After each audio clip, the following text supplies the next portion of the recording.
wabarakatuh. Perkenalkan, nama saya Desvika Sarideti dengan NIM 2023 011 01 000002.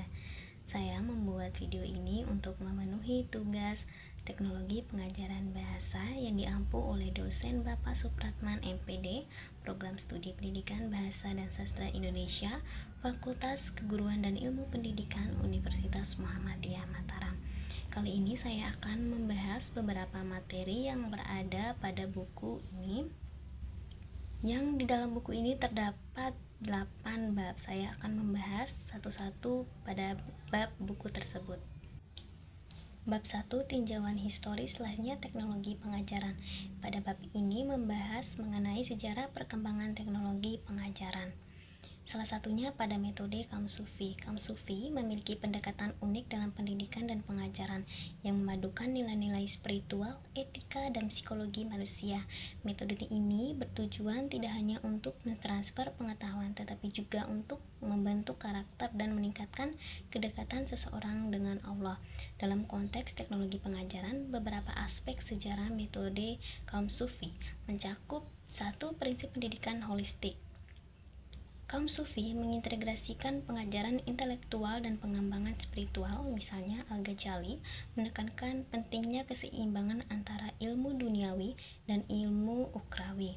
Prinsip ini dapat diterapkan dalam teknologi pengajaran modern dengan pendekatan pembelajaran berbasis nilai dan pengalaman, seperti menggunakan simulasi untuk memahami makna mendalam suatu konsep. Yang kedua, metode praktis dan interaktif.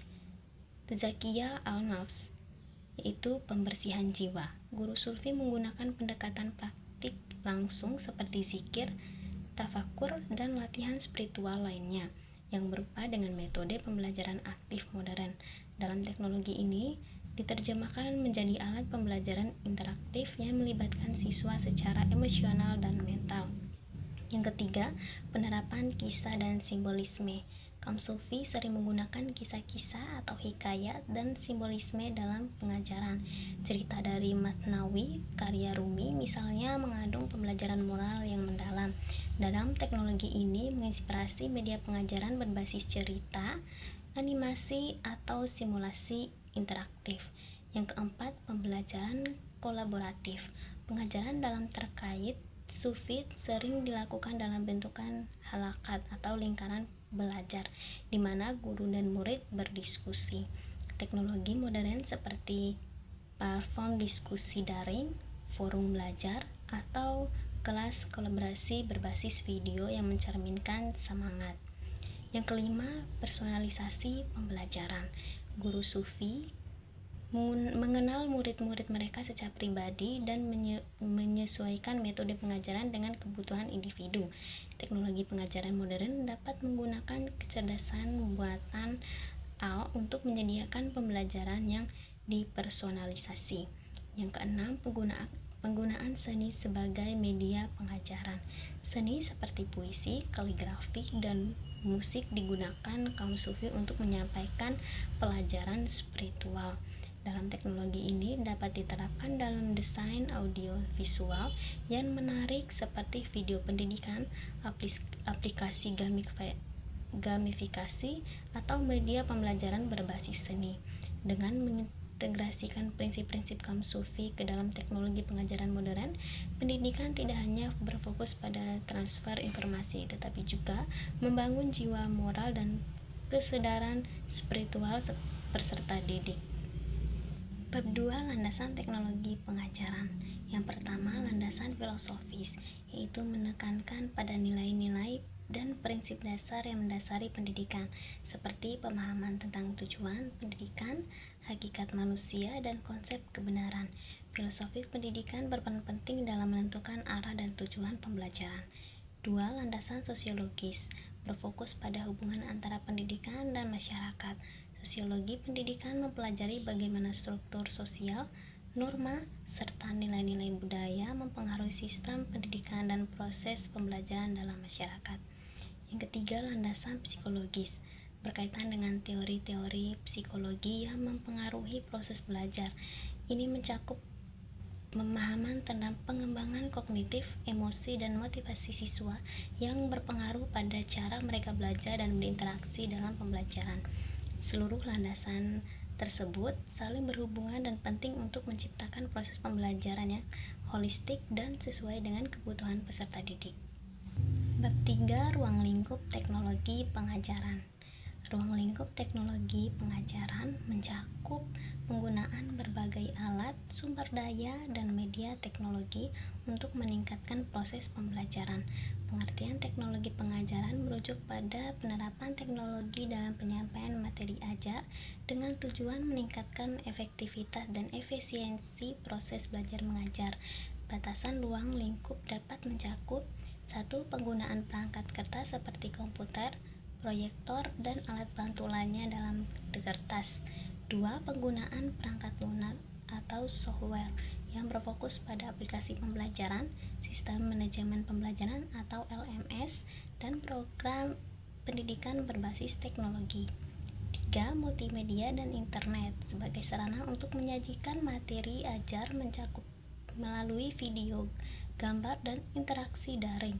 Yang keempat, e-learning dan pembelajaran jarak jauh seperti metode untuk mengakses materi pembelajaran secara online. 5. Inovasi pedagogik berbasis teknologi seperti perkembangan berbasis permainan atau pembelajaran berbasis proyek yang memanfaatkan teknologi. Secara keseluruhan, teknologi pengajaran bertujuan untuk memfasilitasi pengajaran dan pembelajaran yang lebih interaktif, fleksibel, dan berbasis pada perkembangan teknologi terkini. Bab 4. Pengembangan teknologi pengajaran.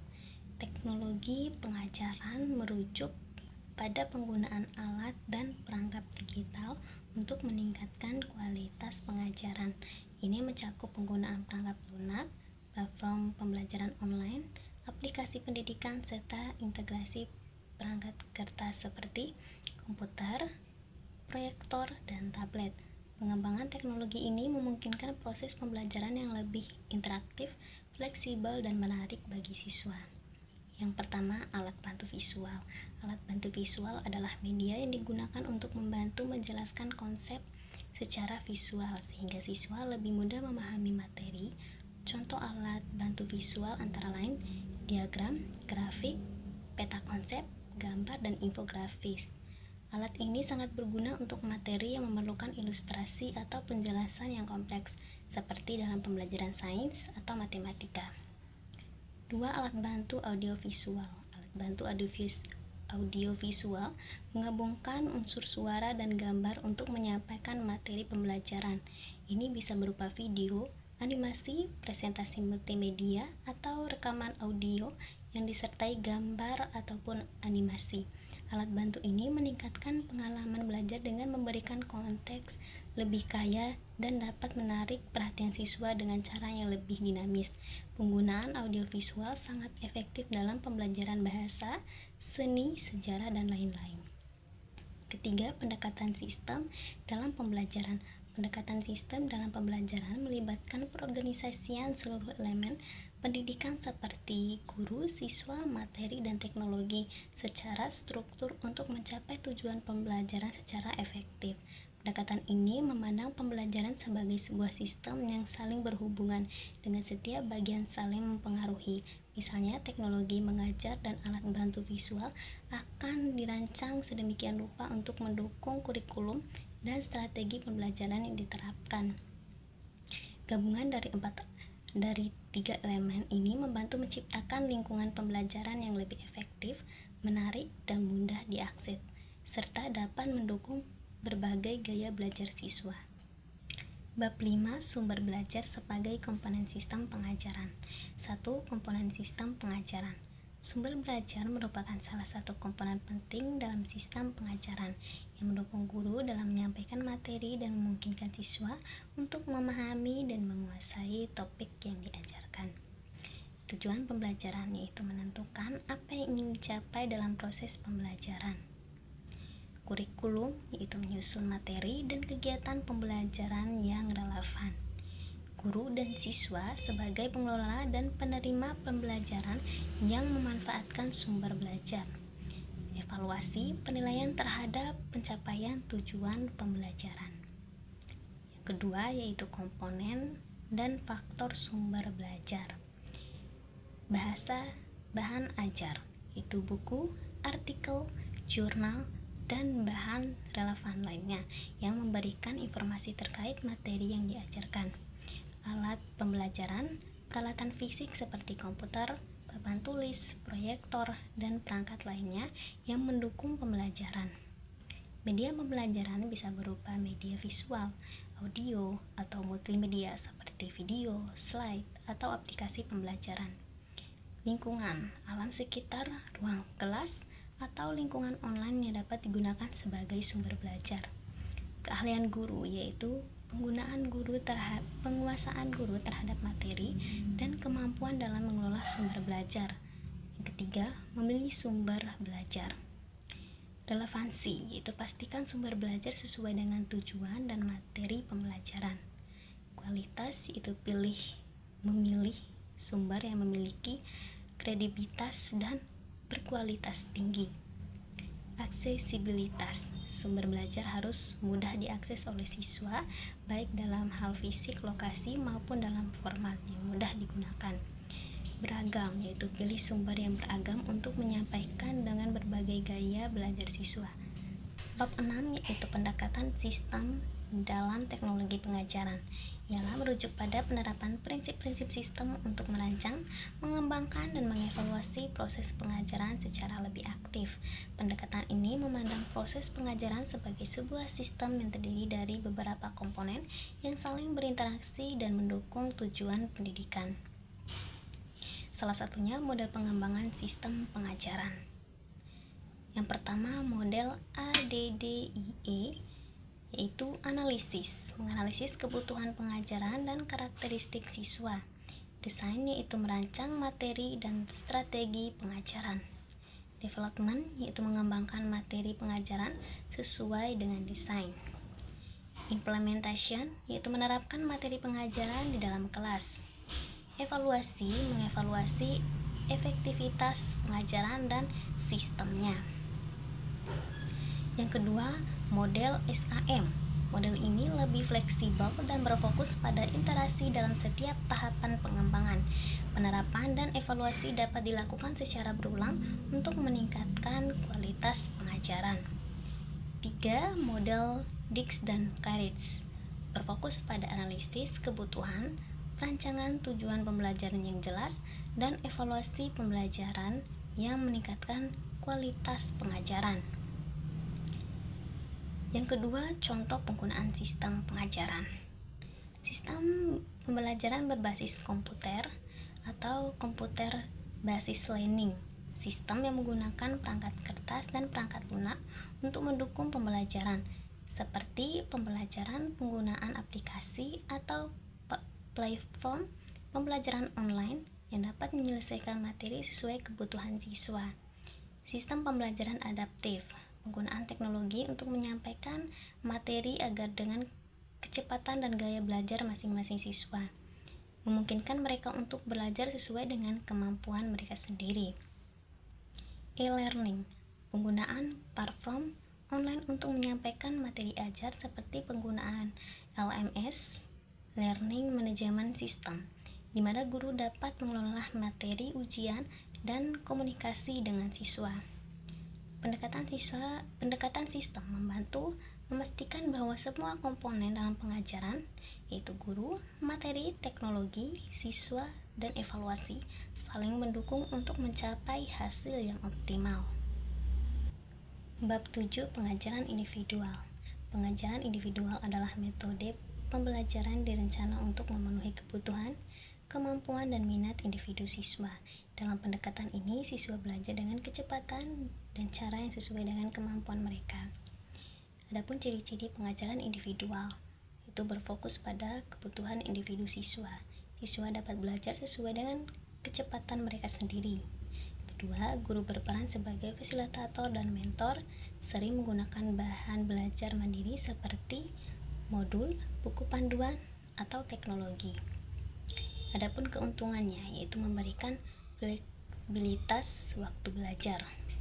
Yang pertama, membantu siswa dengan kebutuhan khusus. 2. Meningkatkan kemandirian dan rasa tanggung jawab dalam pembelajaran. Pembelajaran berprograma. Pembelajaran berprograma adalah teknik pembelajaran yang menggunakan bahan ajar yang disusun secara sistematis berdasarkan sistem pembelajaran yang terencana, biasanya dengan pembagian langkah-langkah kecil.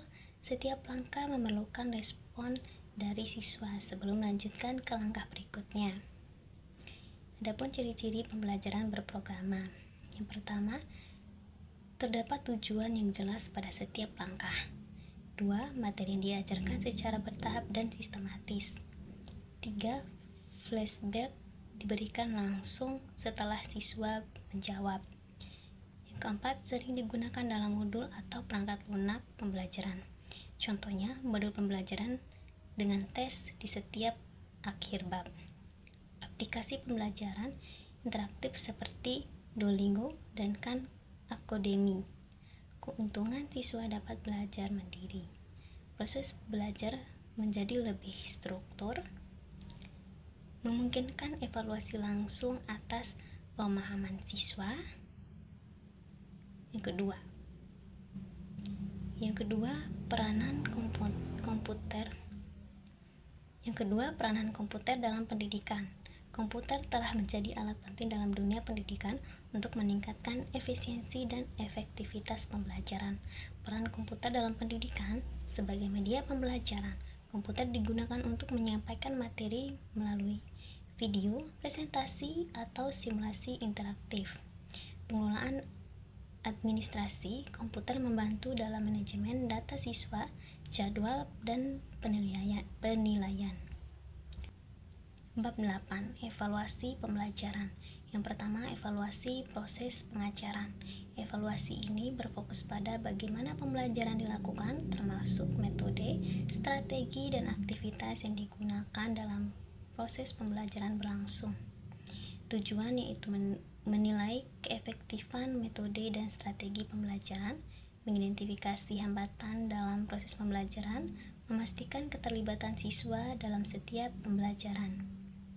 Aspek yang dinilai yaitu kesiapan guru, apakah guru memiliki rencana pembelajaran yang jelas, metode pengajaran, apakah metode yang digunakan sesuai dengan karakteristik siswa, media dan sumber belajar, apakah media yang digunakan relevan dan menarik, interaksi siswa, sejauh mana siswa terlibat secara aktif dalam pembelajaran. Manajemen waktu, apakah waktu digunakan dengan efisien. Yang kedua, evaluasi hasil pengajaran. Evaluasi ini menilai sejauh mana tujuan pembelajaran tercapai berdasarkan hasil belajar siswa. Fokusnya adalah pada output atau hasil dari proses pembelajaran. Tujuannya yaitu menentukan pencapaian kompetensi siswa, mengidentifikasi kekuatan dan kelemahan siswa, memberikan umpan balik untuk perbaikan pembelajaran. Aspek yang dinilai: kognitif, pencapaian pengetahuan dan kemampuan berpikir siswa. Afektif, yaitu sikap, minat, dan nilai-nilai yang dikembangkan siswa. Psikomotorik, yaitu keterampilan yang melibatkan tindakan fisik atau motorik. Instrumen evaluasi, yaitu dengan tes, pilihan ganda, esai, dan lain-lain. Penilaian proyek atau portofolio, penilaian sikap melalui pengamatan rubrik atau penilaian keterampilan. Mungkin itu saja materi yang dapat saya sampaikan. Semoga bermanfaat untuk kita semua. Lebih dan kurangnya saya mohon maaf. Wassalamualaikum warahmatullahi wabarakatuh.